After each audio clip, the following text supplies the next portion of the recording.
All right, let's talk Dillon Gabriel, the third round pick, who a lot of attention has been put on him these past couple of weeks. And hey, they pull off a victory. I will say, offense not really impressive here. Although ultimately, a lot of that was there was a lot of weather in this game, so that was certainly a factor. But also some, I would say, not great plays by Gabriel, some mistakes, especially early on. I thought he settled in and had some nice plays later on in the game, so we'll talk about the issues early on that probably will come back to bite them against better teams, but also the good things they did to ultimately still have enough offense to win in a game when the opposing offense couldn't stop turning the ball over. So starting off here, this is going to be a second and 16. You have a receiver running a route, one-on-one matchup. It's Jerry Jeudy running this route, who is still their best receiver, even if he maybe isn't quite having the season you were hoping. Ultimately, part of that is just situation around him, right? But still, okay, one-on-one matchup against second and 16. You want to get a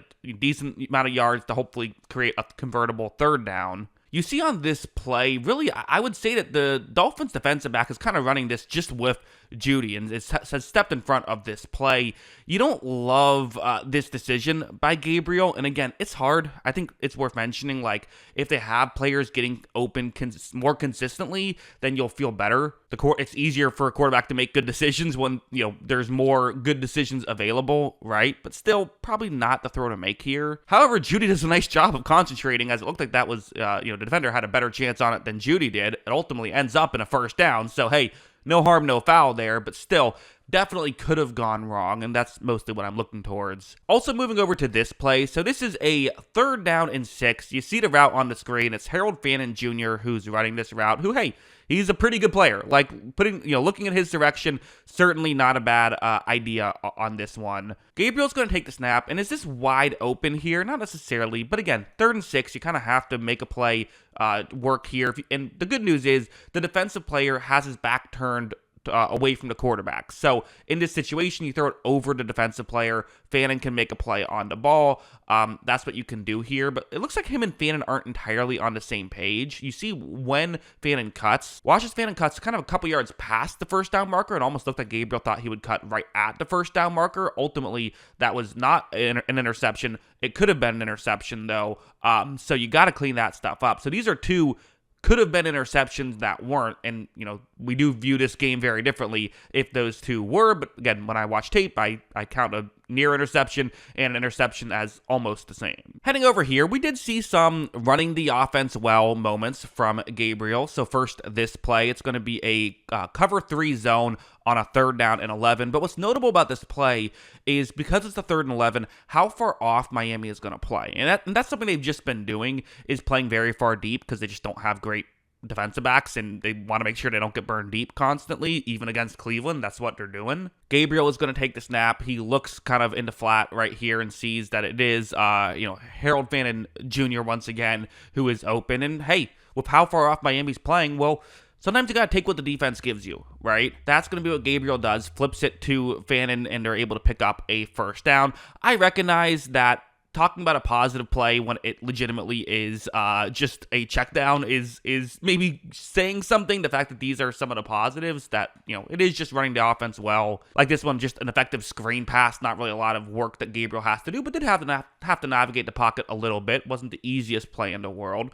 But ultimately, like, for a backup quarterback, especially for a team like the Browns who don't have a lot of firepower offensively, like, just being able to run the offense and kind of allow the head coach to see what you have as an offense does kind of go a long way. So I would still say these are, not impressive plays, but like at least solid plays. It's fair to say he had some misses thrown in the mix as well. This one's going to be a deep shot, which again, we talk about the Dolphins. They don't cover down the field very well. So can you maybe take advantage? This is a Browns passing attack that just is probably the least explosive passing attack in football. They get some explosiveness with their running back Quinshon Judkins, but from passing, just it's not there. Here, though, an opportunity to take advantage. You see Jerry Jeudy once again going to run a really nice route, is open down the field. If Gabriel can put this on him, they can get a big chunk play. It's 31-6. The game's over anyway. So let's just see if we can get a chunk play. Well, just not a good throw from Gabriel. Underthrown, forces Jeudy to come back to it. And again, Gabriel was standing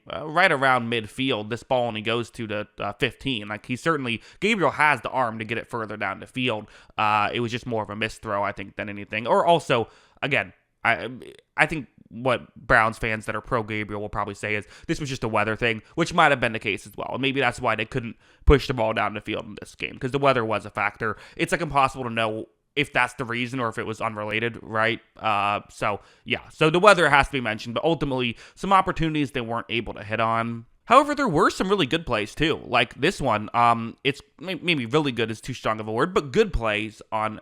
This is a good play. It's a 3rd and 8. You have one-on-one matchups across the board. At least I believe that's what's going to happen here. Watch as when this play begins. This Dolphins, it looks like everyone else is playing man coverage, but this Dolphins player almost is reacting as though he is in zone right here. So that allows for a little bit of space to, potentially get a completion. This is Blake Whiteheart, a backup tight end, who is running this route. Definitely open, but it's going to take a bit of a tough throw, especially for a left-handed quarterback. Makes the angle a little tougher throwing to your right. However, Whiteheart is going to get open, and then it seemed like he just kind of decided not to keep the ball in his hands. That was weird. But ultimately, that was a good throw from Gabriel that would have accomplished a first down had Whiteheart not been allergic to footballs in that moment. So good stuff there by Gabriel. In this play, his throw of the game, it's a 3rd down and 6. Again, game's basically over, 18 points, but not over. We did see a similar fourth quarter lead get blown in the Broncos-Giants game. So, hey, got to play it out. Anything is possible. It's a man coverage concept that the Miami Dolphins are going to be in right here. Dillon Gabriel takes a snap. It's a 5-man rush, so he looks over and is trying to figure out what he wants to do. There's not really a great spot to go with the football right here. So first, watch him bide some time, gets outside the pocket, and this was I keep comparing him to Gardner Minshew, as in like what I think Minshew did his rookie season and what I think Gabriel could potentially do. Well, this is that Minshew play, right? Minshew did a very good job his rookie season of using his legs to keep him just good enough that he could ultimately develop as a passer. And, again, he's still in the league. Like he's going to play for a while because of just being able to survive the initial getting thrown into the lineup. Well, Gabriel kind of doing a similar thing, being able to use his legs to get outside the pocket, but also keeps his eyes downfield, makes a really nice throw there. That's Jamari Thrash who makes the catch. That was his one catch of the game, but goes for 23 yards. So really good play by Gabriel. And again, if you can add just some of those plays, well, that does help an offense. Like even the good Joe Flacco game that you saw in Cincinnati, Flacco isn't doing that. And also, Flacco kind of needs to have good receivers to be effective at this point in his career, or really at any point in his career. The Browns just don't really have that, so that's another part of it. So ultimately, like Gabriel is still putting the ball in harm's way too much, even if he's not getting burned. Eventually, he will. They play the New England Patriots next week. Like I do think Patriots can make some plays. They then play the Jets the following week.